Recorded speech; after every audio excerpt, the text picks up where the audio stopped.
لا حول ولا قوة إلا بالله العلي العظيم أعوذ بالله من الشيطان الرجيم بسم الله الرحمن الرحيم الحمد لله رب العالمين والصلاة والسلام على أشرف الأنبياء والمرسلين حبيبنا وشفينا مولانا ومولى الثقلين جد الحسن والحسين بالقاسم محمد اللهم صل على محمد وآل محمد أما بعد فقد قال الله قال رسول الله صلى الله عليه وآله وسلم ذکر علی عبادہ صلوات اللہم صلی علی محمد وآل محمد۔ تمام تر تعریفیں اس خالق توفیق کے لیے کہ جس نے ہمیں یہ توفیق دی کہ ہم ذکر محمد و آل محمد کر سکیں۔ میں نے جس حدیث کریمہ کو آپ کے سامنے پیش کیا وہ بہت ہی مشہور و معروف حدیث ہے، جس میں کائنات کا رسول، جس میں حبیب خدا ارشاد فرما رہا ہے ذکر و علی عبادہ، علی کا ذکر کرنا عبادت ہے۔ یہ وہ رسول ہے کہ جس کو کبھی خداوند عالم نے طٰہٰ کہا، کبھی یاسین کہا، کبھی مزمل کہا، کبھی مدثر کہا۔ وہی رسول ارشاد فرما رہا ہے کہ علی کا ذکر کرنا عبادت ہے۔ اب یہاں پر قابل غور بات یہ ہے، فکر کرنے کی بات یہ ہے، آیا رسول نے، بعض لوگ اشکال کر سکتے ہیں کہ رسول نے اس لیے تو علی کے ذکر کو عبادت نہیں کہہ دیا کیونکہ علی جو ہے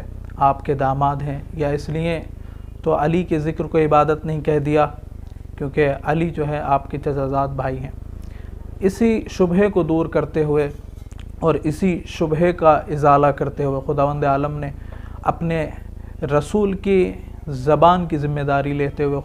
قرآن مجید میں ارشاد فرمایا وَمَا يَنطِقُ عَنِ الْهَوَىٰ إِنْ هُوَ إِلَّا وَحْيٌ يُوحَىٰ، کہ میرا حبیب کچھ کہتا ہی نہیں مگر یہ کہ وحی کہتا ہے جو وحی کہتی ہے، یعنی جب تلک میری مشیت نہیں ہوتی، جب تلک میری رضا نہیں ہوتی تو میرا حبیب کچھ اپنی زبان سے نہیں کہتا۔ تو ان تمام چیزوں کو اگر ملحوظ خاطر رکھیں، ان تمام چیزوں کو اگر نظر میں رکھیں اور اس حدیث کو دیکھیں تو اس کا نتیجہ یہ نکلتا ہے کہ ظاہراً تو اللہ کا رسول کہہ رہا ہے کہ علی کا ذکر عبادت ہے، باطناً خود اللہ کہہ رہا ہے کہ علی کا ذکر عبادت ہے۔ تو اب تمام مسلمانوں کو کہ جو نبی کا کلمہ پڑھتے ہیں، جو اللہ کا کلمہ پڑھتے ہیں، ان کو چاہیے کہ نبی کی سنت پر عمل کریں۔ جو نبی نے ارشاد فرمایا وہ نبی کا سنت بن گیا۔ تو اب جو نبی کی سنت پہ عمل کرنا چاہتے ہیں، جو نبی کو اپنا فالوور مانتے ہیں، اپنا رسول مانتے ہیں، اور جو اللہ کو اپنا پروردگار، اپنا خالق مانتے ہیں، تو وہ اس حدیث پر عمل کریں اور علی کے ذکر کریں اور اپنی مجالسوں کو علی کے ذکر سے زینت بخشیں۔ یہی نہیں کہ صرف علی کا ذکر عبادت ہے، بلکہ نبی اکرم نے دوسرے مقام پہ ارشاد فرمایا حب علی عبادہ۔ اگر کوئی علی کا ذکر کرنے سے قاصر ہو، علی کا ذکر نہ کر سکے کسی ماحول کے پراشوب ہونے کی وجہ سے، یا کسی پابندی کی وجہ سے، یا کسی ظالم کی وجہ سے، تو اگر انسان اپنے دل میں محبت علی رکھے تو اس کا ہر لمحہ عبادت ہے۔ اگر وہ چلے تو عبادت ہے، اگر وہ سوئے تو عبادت ہے، اگر وہ بولے تو عبادت ہے۔ تو عزیزان محترم، ہمیں چاہیے کہ اپنی زبانوں کو علی کے ذکر سے مزین کریں، اپنی زبانوں کو علی کے ذکر سے سجائیں، اور جہاں بھی بیٹھیں، جہاں بھی جائیں، مولا کائنات کا ذکر کریں، کیونکہ مولا کائنات کا ذکر کوئی معمولی ذکر نہیں ہے۔ مولا کائنات کا ذکر وہ ذکر ہے کہ جو عبادت شمار ہوتا ہے، اور اس کو جو بھی اگر علی کا ذکر کرے، چاہے وہ خلوت میں کرے، چاہے وہ مجمع عام میں کرے، جہاں بھی ذکر کرے گا انسان وہ عبادت شمار ہوگا۔ خداوند عالم مولا کائنات کے صدقے میں، علی ابن ابی طالب کے صدقے میں ہمیں یہ توفیق دے کہ ہم آپ کا ذکر کر سکیں، ہم اتنے پاک و پاکیزہ بن سکیں کہ آپ کا ذکر کر سکیں۔ عزیزان محترم، ایک آخری بات، کیونکہ وقت تنگ ہے، کہ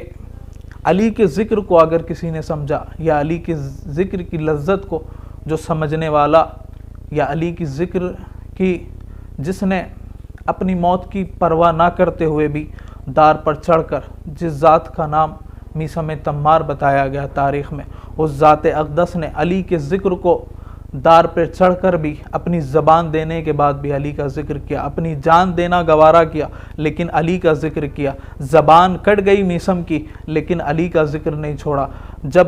میثم کی زبان کٹی ہے تو زبان تو کٹ رہی تھی میثم کی، لیکن میثم کی زبان سے جو خون ٹپک رہا تھا اس کے ہر ایک قطرے سے آواز آ رہی تھی، علی یا علی، علی یا علی۔ عزیزان محترم، جیسا کہ آپ جانتے ہیں کہ محرم الحرام کی 5ویں تاریخ آ چکی ہے، اور وہی علی کی بیٹی کہ جس کو زینب کبریٰ کہا جاتا ہے، اسی علی کی بیٹی کے بیٹوں سے یہ تاریخ منسوب ہے۔ عزیزان محترم، اپنے دلوں پہ ہاتھ رکھ کے اس شہزادی کو سلام پیش کریں۔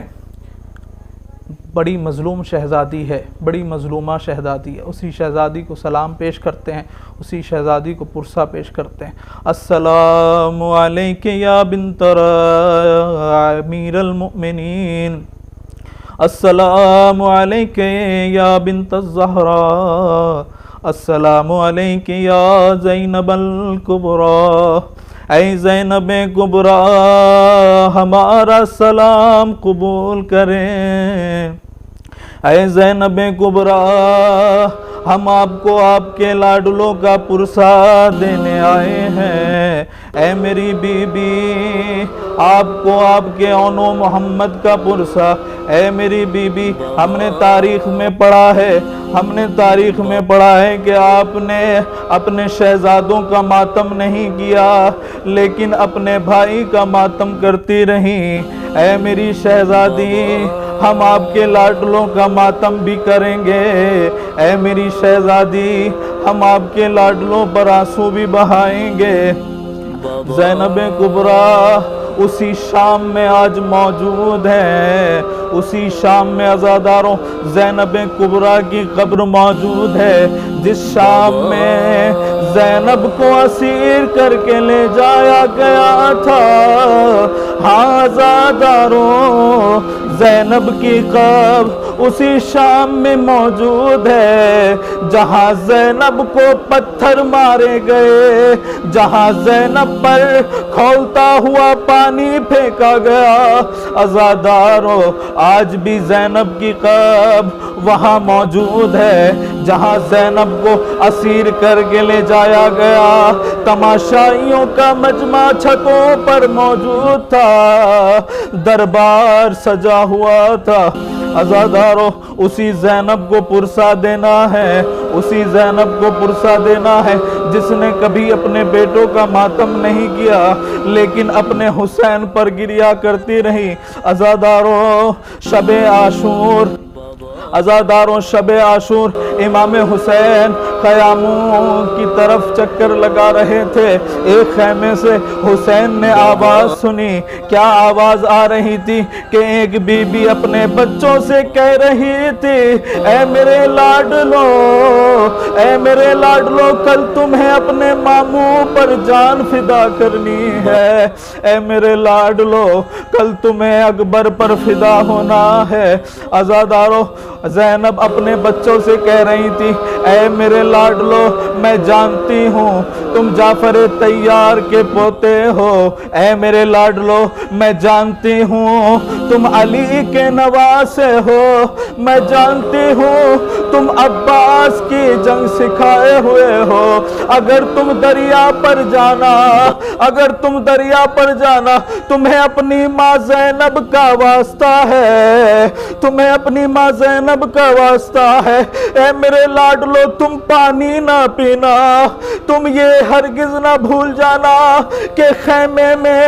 حسین کا ننھا علی اصغر پیاسا ہے، تم میرے لاڈلو یہ ہرگز نہ بھول جانا کہ سکینہ پیاسی ہے۔ عزاداروں وہ وقت بھی آیا کہ حسین نے زینب کے لاڈلوں کو رخصت کیا، ایک لاڈلے کو حسین نے سوار کیا، ایک لاڈلے کو عباس نے سوار کیا۔ اون نے محمد سے کہا اے بھائی تم میمنہ سے حملہ کرو، میں میسرہ سے حملہ کرتا ہوں، دونوں قلب لشکر میں جو ماموں کا دشمن ہے اس کا سر قلم کریں گے۔ عزادارو، دونوں بچے بنی ہاشم کے بچے زینب کے لاڈلے جنگ کرتے ہوئے میمنہ اور میسرہ کو چیرتے ہوئے جب قلب لشکر میں پہنچے، جیسے ہی پسر سعد نے دیکھا کہ علی کے نواسے آ رہے ہیں، پسر سعد لشکر سے کہنے لگا، اے ظالموں، تم اس طریقے سے بنی ہاشم کے لالوں پر قابو نہ پا سکو گے، سب ایک ساتھ ان پر حملہ کرو۔ عزادارو، غضب ہو گیا، دشمنوں نے زینب کے لاڈلوں کو گھیر کر ایسے حملہ کیا، ایک ظالم نے زینب کے لاڈلے پر گرز مارا، ایک ظالم نے ایک زینب کے لاڈلے پر ضربت لگائی۔ میں کہوں گا ایک زینب کے لاڈلے پر گرز ایسے لگا جیسے ماموں عباس کے سر پر گرز لگا تھا، ایک زینب کے بیٹے پر ایسے ضربت لگی جیسے نانا علی کے سر پر ضربت لگی تھی۔ عزادارو، زینب کے لاڈلوں نے جب دیکھا کہ زین پر سنبھل نہ سکیں گے، آواز دی، السلام علیکہ یا ابا عبداللہ، اے ماموں جان تم پر ہمارا سلام ہو، اے ماموں جان ہماری مدد کو آؤ۔ ادھر حسین نے جیسے ہی اپنے بھانجوں کی آواز کو سنا، حسین دوڑنے کے بعد جیسے ہی مقتل میں پہنچے، کیا دیکھا؟ ایک زینب کا لاڈلا زمین کربلا پر دم توڑ چکا ہے، دوسرا لاڈلا ہے جس میں ابھی رمق باقی ہے۔ حسین نے اپنے بھانجے کے سر کو اپنے زانوں پر رکھنے کے بعد کہا، اے میرے بیٹا، اے میرے لال، کیا کوئی وصیت ہے؟ زینب کے لاڈلے نے کہا، اے ماموں جان ہماری ماں کو ہمارا سلام کہہ دینا، اے ماموں جان ہماری ماں سے کہہ دینا کہ ہم دریا پر تو گئے تھے لیکن ہم نے پانی نہ پیا۔ عزاداروں، میں نے مجلس کو تمام کیا، علی کے نواسوں کے لاشیں جب خیمے میں آئے تو حسین نے کہا، زینب لو تمہاری امانتیں میں لایا ہوں۔ زینب کبریٰ آئی اور آنے کے بعد اپنے لاڈلوں پر گریہ نہ کیا بلکہ دونوں لاشوں کے درمیان صبر کی ملکہ نے سجدہ شکر کیا۔ الا لعنۃ اللہ علی قوم الظالمین، سیعلم الذین ظلموا أی منقلب ینقلبون۔